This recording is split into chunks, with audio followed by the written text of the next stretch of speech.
Der Stellungsbereich bei Solikante im Oderbruch von Gerhard Tillerys Kompanie wird am 14. April massiv angegriffen. Es sind die ersten sowjetischen Vorangriffe, bevor der Schlag Richtung Berlin geführt wird. Der Angriff ist in vollem Gange. Die Russen waren damit beschäftigt, den Kompaniegefechtsstand zu plündern. Langsam schoben wir uns wieder an den Kompaniegefechtsstand heran. Leutnant Reifenscheid gab den Befehl zum Gegenangriff. Mich beschlich ein merkwürdiges Gefühl. Sollten wir paar Mann die mindestens 10-fach überlegenen Russen zurückwerfen? Würden sie uns nicht bis auf den letzten Mann niedermähen? Aber Befehl ist Befehl. Wir bezogen die Ausgangsstellung etwa 200 Meter vom Kompaniegefechtsstand entfernt. Wir sahen die Russen umherlaufen. Dann stürmten wir. Auf ein Kommando rannten wir unter lauten Hurragebrüll los. Als wir erst in Schwung waren, gab es für uns kein Halten mehr. Mit einer Begeisterung sondergleichen stürmten wir vor. Im Laufen schossen wir aus allen Läufen. Bloß ich nicht. Mein AMG hatte nämlich Ladehemmung. Ich zerrte am Spannschieber, aber umsonst. Was sollte ich machen? Liegen bleiben und die Hemmung beseitigen? Das durfte ich auch nicht. Also stürmte ich mit vor, schoss nicht, brüllte aber dafür umso lauter. Ich war ziemlich weit links. Ein Teil von uns umging das Gehöft von rechts. Ein Teil drang ins Gehöft und mehrere Mann, darunter auch ich, drangen links vom Gehöft vor. Der Russe suchte sein Heil in der Flucht. Wir glaubten, dass der Russe schon aus dem Gehöft herausgeflogen sei. An der Ecke des Gartens, um die ich jetzt bog, stand ein Jauchewagen. Bis an den rannte ich vor. Plötzlich knallte es ganz eklig im Jauchewagen und mehrere Kugeln durchschlugen den Wagen in meiner unmittelbaren Nähe. Höchstens 10 Meter vor mir standen 12 Russen. Sie waren in einer erweiterten Stelle des Verbindungsgrabens, wo früher mal ein Granatwerfer gestanden hatte. Im gleichen Augenblick kamen auch die Kameraden aus dem Gehöft heraus und warfen ihre Handgranaten. Instinktiv zog ich am Abzug und mit einem Mal schoss das MG.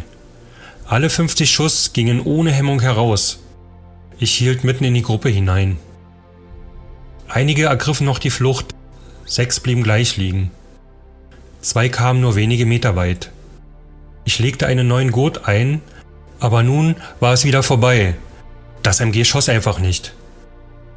Inzwischen waren auch die Kameraden um das Gehöft herumgestoßen. Durch den Verbindungsgraben stießen wir weiter vor. Der Russe suchte schleunigst seine alte Stellung wieder auf. Wir besetzten wieder die alte Stellung und der Einbruch war bereinigt. Der Russe hatte schwere Verluste gehabt. Mindestens 80 Tote zählten wir.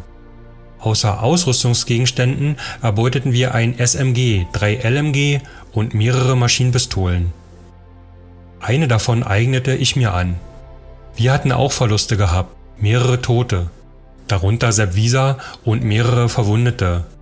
Leutnant Gold, der erst wenige Stunden vorher zum Leutnant befördert worden war, kam mir beim Vorstürmen entgegen.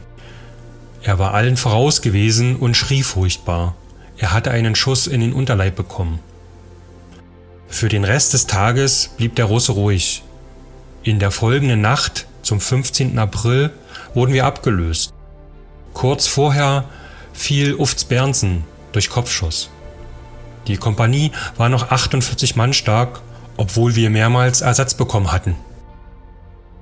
Die Einheit, die uns ablöste, war gut ausgerüstet, kampfkräftig und ausgeruht. Wir dagegen hatten einen Teil unserer Waffen verloren, waren abgekämpft, übermüdet und verdreckt. Jedenfalls hatten wir die Ablösung bitter nötig. Es war wie eine Fügung des Schicksals, dass wir ausgerechnet einen Tag vor dem Beginn des russischen Großangriffs abgelöst wurden. Am frühen Morgen des 15. April kamen die neuen Truppen in die HKL. Wir wiesen sie kurz ein und marschierten dann zurück, froh darüber, dass wir aus der gefährlichen Ecke heraus waren. Wir beneideten unsere Ablösung nicht um ihre Aufgabe, doch wussten wir nicht, dass schon nach 24 Stunden die russische Dampfwalze über sie hinwegrollen würde. Wir kamen in die Auffangstellung, die etwa 3 Kilometer hinter der HKL lief. Hinter uns lag das Dorf Altfriedland, in dem noch viele Zivilisten waren, meist Bauern. Nach mehreren anstrengenden und aufreibenden Wochen hofften wir, mal wieder richtig ausspannen zu können. Zuerst wurden die Waffen in Ordnung gebracht, dann konnten wir an uns denken. Wie neu geboren fühlten wir uns, als wir uns endlich einmal richtig gewaschen hatten. Wir bezogen eine Stellung, die vor einem Gut entlang lief, brauchten aber nicht immer im Graben zu hocken, sondern wohnten in den Häusern und sollten den Graben nur bei Alarm beziehen. Endlich hatten wir auch mal wieder Zeit, nach Hause zu schreiben. Zwar war die Heimat vieler Kameraden schon vom Russen oder Amerikaner besetzt, aber die Nachrichten über die Lage an den Fronten drangen nur spärlich zu uns. Ich hatte einige Tage mal den Wehrmachtsbericht gelesen. Darin hieß es, dass vor Bremen heftige Kämpfe waren, doch hoffte ich, dass der Brief meine Eltern noch erreichen würde. Von meinen Eltern war die Post in letzter Zeit spärlich eingegangen. Aber durch die vielen Luftangriffe kam viel Post nicht an den Bestimmungsort an. Nachmittags, am 15. April, bauten wir die Stellung aus und nachts sollten wir schlafen. Zum ersten Mal wieder nach Wochen. Ein Mann von jedem Zug musste lediglich eine halbe Stunde Wache stehen. Die Wachen wurden ausgelost und ich bekam die von 3:30 Uhr bis 4 Uhr. Früh legte ich mich ins Bett bzw. Stroh, das wir in einem Keller ausbreiteten, und schlief wie im Himmelbett, bis ich auf Posten ziehen musste. Es war für Wochen wieder die letzte Nacht, die ich schlief. Um 3:30 Uhr, es war der 16. April, zog ich noch halb verschlafen auf Posten, brauchte aber nicht so scharf aufzupassen wie in der Hauptkampflinie. Es war sehr neblig, ich machte einige Runden um unsere Unterkunft. Um 10 Minuten vor 4 Uhr weckte ich meine Ablösung und freute mich, weit bis in den Morgen hinein schlafen zu können. Als ich dann hineingehen wollte, hörte ich ein bekanntes Geräusch. Flupp, flupp ging es beim Iwan. Er stopfte seine Granatwerfer. Ich nahm aber an, er machte nur ein Morgenkonzert und ging in den Keller. Die ersten Salven des Russen gingen in die Hauptkampflinie. Aber immer näher kamen die Einschläge, bis sie auch unsere Unterkunft erreichten. Aber das war doch mehr als nur ein Morgenkonzert. Unser Haus erhielt mehrere Treffer. Ich stürmte wieder nach oben und dann sah ich bzw. hörte ich die Bescherung. Der Iwan setzte ein gewaltiges Trommelfeuer hin. Schlag auf Schlag erfolgten die Einschläge. Überall heulte es. Dann konnte man Flak und Pack hören, schließlich noch schwere Artillerie. Da kam vom Kompaniegefechtsstand der Melder. Alarm, sofort Stellung beziehen! Im stärksten Feuer, von Trichter zu Trichter springend, kam ich dann in den Graben. Der Boden war buchstäblich wie umgepflügt. Ein Trichter überschnitt sich mit dem anderen. Der Graben hatte auch schon gelitten und war eingestürzt.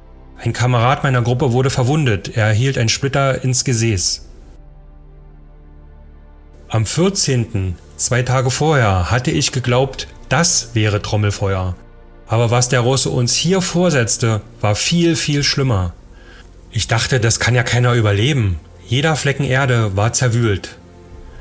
Ich sprang immer dahin, wo gerade ein Einschlag gewesen war. Denn jeder Lanzer weiß, dass 2 Granaten niemals an derselben Stelle einschlagen. Die Minuten kamen uns wie Stunden vor. Endlich, nach 3 Stunden ließ das Feuer nach und wurde noch weiter zurückverlegt. Aber wir wussten auch, dass jetzt der zweite Teil kommt. Aber nun konnten wir doch wieder zurückschießen und waren nicht so wehrlos dem Feuer preisgegeben. Da kamen vorn Menschen gelaufen, es waren Kameraden aus der HKL, abgerissen, verwirrt, ohne Waffen. Keuchend und zitternd riefen sie, »Der Iwan kommt!« Nur wenige hatten das Trommelfeuer vorn überstanden und konnten vom Iwan fliehen. Der Russe war ihnen auf den Fersen. Sehen konnte man ihn nicht, da es derartig neblig war, dass man keine 10 Meter weit sehen konnte. Aber hören konnte man ihn. Immer lauter wurde das Ohrgebrüll des Iwans. Ich hatte meinen MG am Tage vorher zur Reparatur abgegeben, da ich damit immer Hemmungen hatte. Feldwebel Buchal schickte mich los, das MG aus dem Kompaniegefechtsstand zu holen. Als ich mich zurechtgefunden hatte, hörte ich in unmittelbarer Nähe schon die Stimmen der Russen. Ich fand das MG, obwohl kein Mensch mehr im Haus war. Aber dort, wo ich hergekommen war, hörte ich jetzt schon die Russen. Dorthin konnte ich also nicht zurück.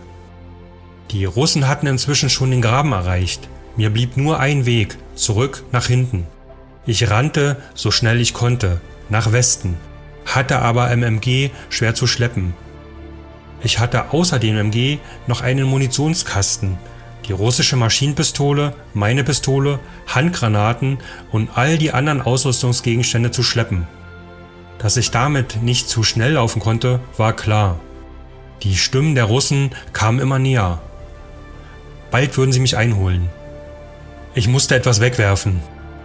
Zuerst kam die russische MP dran, dann flogen die Handgranaten in den Dreck, dann der Munitionskasten.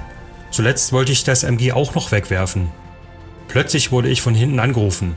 »Stoi! Ruki Werch!« Im hohen Bogen flog das MG in den Dreck. Ich zerrte an den Patronentaschen, konnte sie aber nicht aufmachen. Als ich mich umdrehte, sah ich im Nebel die Umrisse meines Verfolgers.